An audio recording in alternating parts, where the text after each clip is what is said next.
If you have one or maybe two tight hip flexors that you can't really seem to change, you might want to check out the movement of your big toe. That's right, it could all come down to the movement or lack of movement of your big toe. So let's first of all see what they're like. Just stand with your feet under your hips and lift your toes. Do they lift easily or is it hard going? Are there differences between the two sides? How much do they lift? And what, if anything, do you notice happens at your ankle when you lift your toes? Do you notice a movement inwards or outwards, or in fact nothing? Now maybe you're saying to yourself, no, that's pretty good, I got loads of range. But did you know that you can actually have too much range in your toes? There is a sweet spot, and being below or above that sweet spot can be the reason why those hip flexors keep being tight and no stretch is working for you.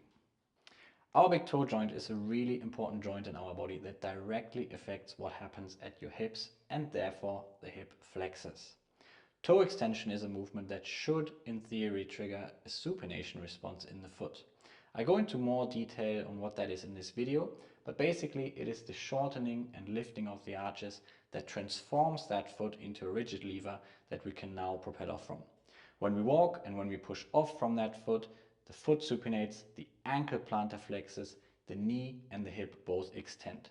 And this relationship from the ground up to the hip is what gets length into the psoas and also the iliacus. Let's have a quick look at the psoas. It attaches to our lumbar spine, crosses the hip and then attaches down here to the leg. You can see how it would lengthen when we bring the leg back and how it would shorten when we bring the leg forward, closing this angle. The lengthening movement happens in hip extension, but hip extension can only happen if that toe can extend with the foot supinating. If that's not the case, the entire chain breaks down. If you found that your toe did not extend very well, then when you walk, your foot will not be able to supinate. As a result of that, your ankle, knee and hip all won't make it into that extension moment, and therefore your hip flexor simply will not get the opportunity to lengthen and load. So no toe extension, no hip flexor length. If you walk 10,000 steps a day, that's 10,000 missed opportunities to bring length back into those hip flexors. So it might be not a surprise that a stretch that you hold for 1 minute doesn't really create long-term change for you. But as you're going to see in a minute, the same happens if you have too much extension in your toe. The optimal range of toe extension is 60 degrees. However, it is important to recognize that these 60 degrees are not just in the toe itself. The 60-degree angle is made up of a shared motion between the toe itself as it extends and the metatarsal coming down into the ground.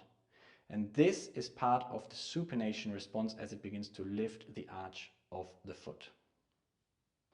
So if you've noticed that you have less than 60 degrees or no motion in the metatarsal towards the ground, maybe you even feel it's getting quite light around there, or you notice a rolling in motion in your ankle, then you already know why that hip flexor feels tight no matter how much you stretch it. So just go back to your findings from earlier. How much does this test in your feet relate to the side with the tighter hip flexor? Do you notice that the tighter side has got less extension in the toe? If, however, you found that you have more than 60 degrees, well, that's not actually helpful either. What happens in this case is that you have so much range in the toe that you will actually bend your knee when you walk in order to get through all of this range. The knee bend now, however, brings that leg forwards. But remember, hip extension is this motion where the leg comes back and the angle at the front of the hip opens up. This hip extension motion is what creates the length in the hip flexor that we need. So what do you do about it? First of all, restore the range of motion in your toe in the context of a supinating foot. Remember, a supinating foot is the lifting of all arches with an external rotation and inversion in the rear foot or the heel, whilst maintaining that toe extension. From there, what you might actually want to do is bring some length and load back into the toe flexor itself so that you load those tissues that are now necessary for the supination response, called windlass mechanism, in the foot. If you do that, you will already feel that the leg is a little bit lighter when you walk. If you do walk 10,000 steps a day, that will add up over time. As with anything in life, you can't have too little or too much of anything. That's also true for the big toe and its extension. If you're complaining about hip flexor tightness or even lower back issues, it is definitely worth checking out your big toe. The big toe is called the big toe for a very good reason.